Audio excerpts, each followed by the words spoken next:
Advanced pain clinic. నొప్పి మాయం, surgery దూరం. For appointments 9155515563. కానీ అమేజింగ్ థింగ్ ఏంటంటే మీరు ఎంత గలగలా అని మాట్లాడుతూ మీ ఎమోషన్స్తో టచ్లో ఉంటూ చాలా ప్రాక్టికల్గా ఉంటున్నారు ఉష గారు. చాలా మందికి అది సాధ్యం కాదు, ఎందుకంటే పిల్లలు వెళ్ళిపోయాక డిప్రెస్ అయిపోతారు బాగా. అండ్ మీరు అన్నది డిప్రెషన్ ఇస్ రియల్ అండి. చాలా చాలా పిల్లల్ని అందులో అంటే మీకు అందులో చాలా చిన్న వయసులో పిల్లలు పుట్టేసి ఉంటారు. అవునండి, అందుకనే మీరు ఇంత అంటే యూర్ ఏబుల్ టు ఇంత ఎనర్జీతో మీరు ఇంకా కొనసాగుతున్నారు పిల్లలు పెద్దవాళ్ళు అయ్యాక కూడా. అంటే యాక్చువల్గా ఏంటంటే చిన్న ఏజ్లో పెళ్ళయింది, ప్లస్ పిల్లలిద్దరూ కూడా స్కూల్కి వెళ్ళేవాళ్ళు కాదండి. వాళ్ళకి కొంచెం హెల్త్ ప్రాబ్లం ఉండేది, ఆస్మా ఉండేది ఇద్దరికి ఉండేది. సో అందుకనే నేను ఎప్పుడు స్కూల్కి పెద్దగా పంపించేదాన్ని కాదు, ఇయర్ ఫీజు కట్టేసేదాన్ని, ఇంట్లోనే ఉండి చదివించేదాన్ని. సో నాకు రోజు ఇంట్లో ఉండటమే అలవాటండి. అసలు వాళ్ళు లేకుండా నేను ఏ రోజు కూడా లేను. అంటే డే టైంలో కూడానండి, డే టైంలో కూడా ఎప్పుడు లేనమాట. ఇంటికి తలుపు వేసుకోవటం అనేది తెలియదు నాకు. అంత ఎప్పుడు జనం వస్తుండేవాళ్ళు, వెళ్తూ ఉండేవాళ్ళు. అలాంటిది ఒక్కసారిగా ఖాళీ అయిపోయింది. అది వస్తుంది అని తెలుసు, కానీ వచ్చినప్పుడు యాక్సెప్ట్ చేసి మనకి మనం అవ్వాలి అంటే కనుక కొంచెం టైం అయితే పడుతుంది. నా లైఫ్ టర్న్ అయిపోయింది. సో ఆయనకి, భూవరాజ స్వామికి కూడా నేను చాలా చాలా కృతజ్ఞతలు చెప్పుకోవాలి. అంటే అసలు నేను అక్కడికి వెళ్ళేటప్పుడు కూడా నాకు కొంచెం కాల్ లిగ్మెంట్ అయ్యిందండి. దానివల్ల కూడాను నేను ఏదో కొంచెం సైట్ డిస్ప్యూట్ ఉందని చెప్పేసి ఎవరో చెప్పారు, ఆ భూవరాజ స్వామి టెంపుల్కి వెళ్తే క్లియర్ అవుతాయని. దానికోసం వెళ్ళి దండం పెట్టుకున్నప్పుడు అక్కడ పంతులు గారు చెప్పారు, ఏదన్నా అనుకుని 7 వారాలు వస్తే కనుక మనం ఏ వారం అయినానండి, అంటే సోమవారం వెళ్తే సోమవారం, మంగళవారం వెళ్తే అలాగా 11 ప్రదక్షిణాలు చేస్తే అనుకున్నది అవుతుంది అని చెప్పారు. నేను ఇంకేమి అప్పటికప్పుడే అనేసుకున్నాను. అంటే హైదరాబాద్ నుంచి విజయవాడ ప్రతి వారం వెళ్ళాలంటే చాలా కష్టం అని కూడా నాకేమి అంటే నేను అనుకున్న తర్వాత నేను చెప్తే మా హస్బెండ్, ఉషా ఎట్లా అనుకుంటావు, రోజు వారం వారం రావాలంటే, మీరు వస్తే రండి, లేకపోతే నేను వెళ్తాను, నేను మీ గురించి ముక్కోలా, నేను అనుకున్నా మీరు వస్తారని అనుకోలేదన్న. అప్పుడు నేను వెళ్ళినప్పుడు అసలు నడవలేని పరిస్థితి అండి నిజంగా. తర్వాత అక్కడ పంతులు గారులు కూడా చూసి వాళ్ళది ఏదో ట్రీట్మెంట్ ఉంది అక్కడ అని చెప్పేసి అక్కడ తీసుకోండి అని కూడా అన్నారు. అట్లా ఒక 3 వీక్స్ అట్లా కుంటుతూనే వెళ్ళాను, కారులో కూడా పడుకునే వెళ్ళాను. ఆ తర్వాత ఎప్పుడు ఎలా అయిపోయిందో తెలియదండి, మామూలుగా నడిచాను. అసలు నాకు తెలీదు అది క్యూర్ అయిపోయింది అనే విషయం కూడా నేను మర్చిపోయాను అనమాట. ఆ టైంలోనే నాకు ఈ థాట్ వచ్చిందండి, ఇది సైట్ చూడటము, ఇలా పెట్టుకోవాలనుకోవటము, అందరూ యాక్సెప్ట్ చేయటము, అదంతా ఏంటంటే కనుక అసలు మిరాకిల్. అప్పుడు దాకా నేను అంటే అసలు నా లైఫ్ చేంజ్ అనమాట అండి. సో మ్యాక్సిమం నేను ఇప్పుడు 1.5 ఇయర్ నుంచి ఎవ్రీ వీక్ నేను భూవరాజ స్వామి టెంపుల్కి వెళ్తానండి. అది ఏ టైము ఇంకా అసలు ఏ పనన్నా ఉండనండి, ఏదన్నా ఉండనండి. అంటే ఒకసారి 7 సోమవారాలు అనుకుంటాను, ఒకసారి 7 మంగళవారాలు, ఒకసారి 7 బుధవారాలు, అట్లా ఏదైనా కానీ అట్లా. ఆ రోజు ఏది 600 వెళ్ళిపోతారు. అసలు మా హస్బెండ్ అంటారు, ఉషా ఇక్కడ బోల్డ్ పనులు ఉన్నాయి, ఎలా వెళ్తాం, ఆయన ఇక్కడ ఉంటారు, మనం అక్కడికి వెళ్తాం, అది నా నమ్మకం. అబ్బా అంతే, అందుకని ఏదైనా ఉన్నాయండి. ఇంకా నేను అది మొన్న మేము అలాగే ఒక 2 వీక్స్ బ్యాక్ మేము టెంపుల్కి వెళ్ళాము. కరెక్ట్గా స్టార్ట్ అయ్యాము అక్కడ నుంచి. ఫుడ్ ఇన్స్పెక్టర్ ఫుడ్ మనది జరిగింది. కొంచెం మన ఇంట్లోనే మనం ఏదన్నా ఉంటే కంపల్సరీగా ఏదో ఒకటి ఉంటుంది. ఇంట్లో ఉన్నా కానీ ఫ్రిడ్జ్లో కానీ ఏదైనా అది తినకపోవచ్చు మనం, కానీ ఏదో ఒకటి ఉంటుంది, ఏదైనా పాడైపోవటం ఎట్లా ఉంటుంది కదా. కొంచెం టెన్షన్ అయితే అనిపించింది. అంటే నేను ఎప్పటికప్పుడు కెమెరాలో చూస్తుంటా, మాట్లాడుతుంటా, చెప్తుంటాను, అన్నీ చేస్తుంటాను. అవునండి, అవును, అది చెప్తూనే ఉంటాను, అన్నీ చేస్తూనే ఉంటాను, అరుస్తుంటాను. అంటే ఇప్పుడు ఇలాంటి గలగల అన్నారు కదా, నాలో ఇంకో రూపం ఉంది, ఉంటుందండి.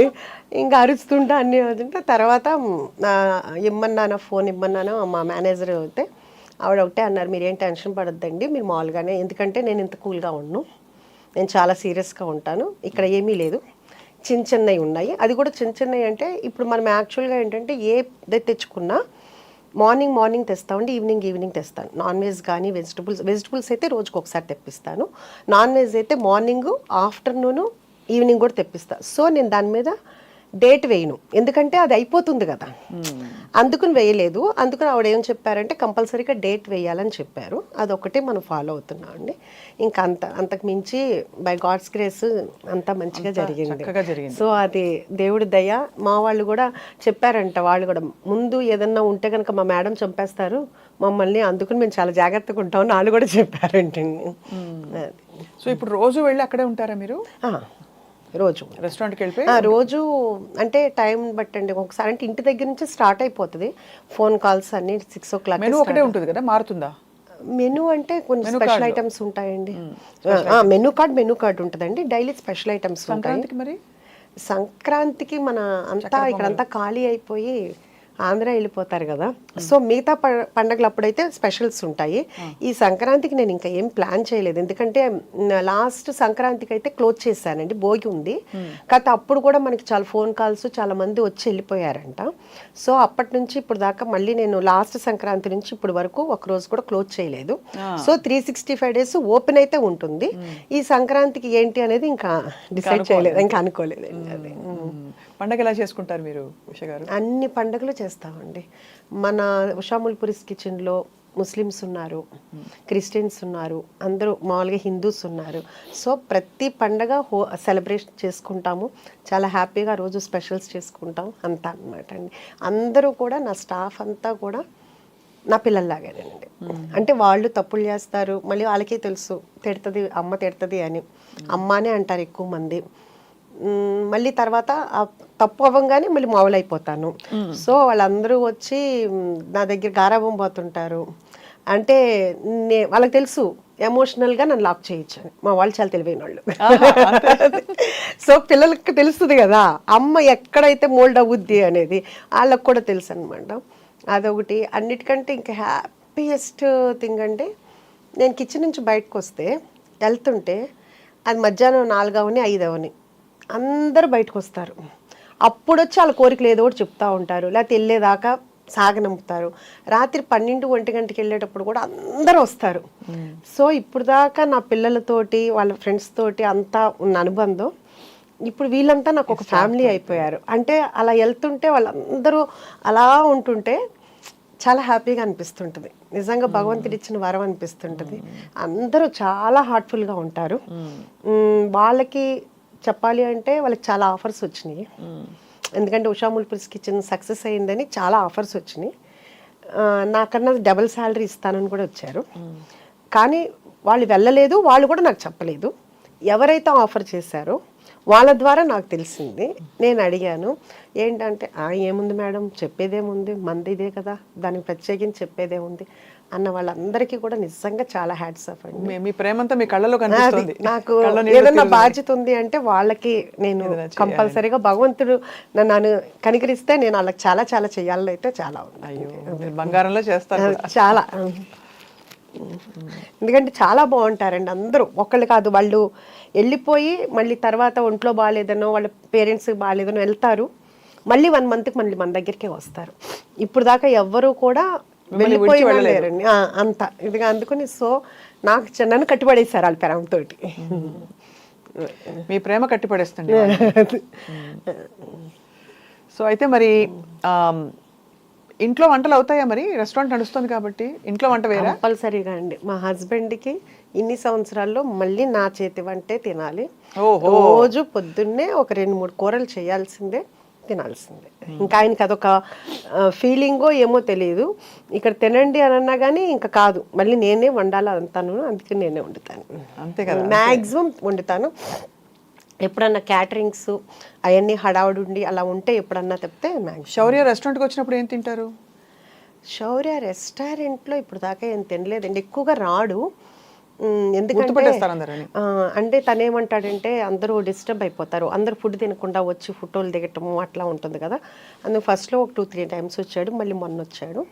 ఇంటికే వస్తాడు. ఇంట్లో అయినా ఇప్పుడు డైట్ అయిపోయింది కదా బాగాను, కాకపోతే అప్పుడు మళ్ళీ నేనే వండి పెడతాను ఇంట్లోనే. అది అంటాను. సో మరి ఇప్పుడు అంటే ఈ స్కీమ్ ఆఫ్ థింగ్స్లో మీకు ఇలా రెస్టారెంట్ ఎక్స్పాన్షన్ అవుతున్నప్పుడు మరి సినిమా ప్రొడక్షన్ అనేది ప్రస్తుతానికి అంటే స్టోరీస్ అయితే వస్తున్నాయండి. మా హస్బెండ్ వింటున్నారు. బాగా నచ్చి చేయాలనుకుంటే అప్పుడు అది భగవంతుడు ఆయన ఇదితో తప్పితే మనకి ఇప్పుడేం పెద్ద ఐడియా అయితే లేదండి. చూస్తూనే ఉన్నాం కదండి, ఇప్పుడు సినిమాలు అనేది చాలా కష్టంగా ఉంది. అంటే ఏ సినిమా ఆడుతుందో తెలియట్లేదు. సో ప్రశాంతంగా హ్యాపీగా నన్ను ఇష్టపడి చక్కగా నా ఫుడ్ ఇష్టపడి ఉన్న వాళ్ళ ఇది వదిలేసుకుని అంత కష్టంగా వెళ్ళాల్సిన అవసరం లేదు. నచ్చితే ఫ్యూచర్లో చేయొచ్చు. ఇప్పుడైతే నాకైతే మాత్రం నా గోల్ అయితే మాత్రం ఇది ఎంతవరకు ఎక్స్పాన్షన్ చేయగలిగితే అంతవరకు ఎక్స్పాన్షన్ చేయాలి. అలాగే నా డ్రీమ్ ఏంటంటే కనుక సీనియర్ సిటిజన్స్, ఒక ఆర్ఫనేజ్. అంటే ఏంటంటే ఈ సీనియర్ సిటిజన్స్ ఆర్ఫనేజ్ పక్కనే పెడితే పిల్లలకి ఏదన్నా అయితే మనం చూసుకునేటట్లయినా, చాలామంది నేను అనగానే అబ్బా మేముంటాం సీనియర్ సిటిజన్స్కి వచ్చి అక్కడ, అంటే అందరూ నా ఫ్రెండ్సేనండి. మళ్ళీ ఎవరో అంటే ఎవరి కాళ్ళు ఏంటంటే అందరికీ పిల్లలు బాధ్యతలు అయిపోతే తర్వాత ఎలా ఉంటాము, అందుకని అందరం కలిసి అట్లా ఉంటే బాగుంటుందని. అది వేరే తప్పు కాదు యాక్చువల్గా, మన అమ్మల తరంలో అది తప్పు అనుకోవచ్చు. కానీ ఇప్పుడైతే ఏంటంటే కనుక అది కూడా ఒక కమ్యూనిటీ. ఇప్పుడు మనం అపార్ట్మెంట్లో ఎట్లా ఉంటామో అది కూడా ఒక అపార్ట్మెంట్లో ఉండటం. చాలా మంది ప్లాన్ చేసుకుంటున్నారు కూడా. అవును, దట్ వాళ్ళ ఫ్యూచర్ కి వాళ్ళకు ఉండడానికి కావాల్సిన ఒక మంచి కంఫర్టబుల్ హోమ్ చూసేసుకుని అది తర్వాత వెళ్ళిపోదాం. కాబట్టి అది తప్పేమీ లేదు మీరు అన్నట్టు. అందుకని అయితే మీలాగా బీభత్సమైన ప్రాక్టికాలిటీ, ఒక ఫిలసాఫికల్ అవుట్లుక్ ఉన్న వాళ్ళు తక్కువ మంది ఉంటారు ఉష గారు. మామూలుగా అందులో మీరు సంప్రదాయంగా పెరిగారు కాబట్టి దాదాపు అందరూ పిల్లలు మనవలు తర్వాత వాళ్ళు చూసుకోవాలి, కలిసి ఉండాలి, ఇలాంటివన్నీ చాలా పెట్టేసుకుని మనకి మనం బంధనాలు వేసేసుకుంటాం. అంటే అది ఎవరి అభిప్రాయం వాళ్ళది కదండి. తప్పులేదు, అలా తప్పని కాదు అలాగా. బట్ మీరు మిమ్మల్ని చూస్తే చాలా ముచ్చటేస్తుంది. అంటే మీరు ఎలా అయితే మీ టైంని చక్కగా ఒక డైరెక్షన్లో పెట్టాలని డిసైడ్ అయ్యారు. అంటే నాకు ఎప్పుడు ఏమనిపిస్తుంది అంటేనండి, మన అవసరం ఉన్నప్పుడు ఎవరికైనా, అది నేను మన అవసరం లేనప్పుడు నేను ఫంక్షన్ పిలిచినా పెద్దగా వెళ్ళానండి ఎవరి దగ్గరికైనా, చాలా తక్కువ. కానీ నా అవసరం ఉందని వాళ్ళు చెప్పినప్పుడు అది మిడ్ నైట్ అయినా కానీ నేను వెళ్తానండి. అంటే అప్పుడు మన ప్రెజెన్స్ ఉండాలి. ఇప్పుడు ఫంక్షన్ అంటే ఒక హ్యాపీనెస్ అంటే ఓకే కుదిరితే వెళ్తా, అది వేరే విషయం. లేకపోతే అంతమందిలో ఒక 1000 మందిలో మనం వెళ్ళినా వెళ్ళకపోయినా ప్రాబ్లం లేదు. వాళ్ళకి అవసరం ఉన్నప్పుడు మనం చేయాలి అనేది నా ఫస్ట్ నుంచి ఉన్న ఇదండి. సో అందుకని నాకు ఇట్లా ప్రాక్టికల్గా అనేది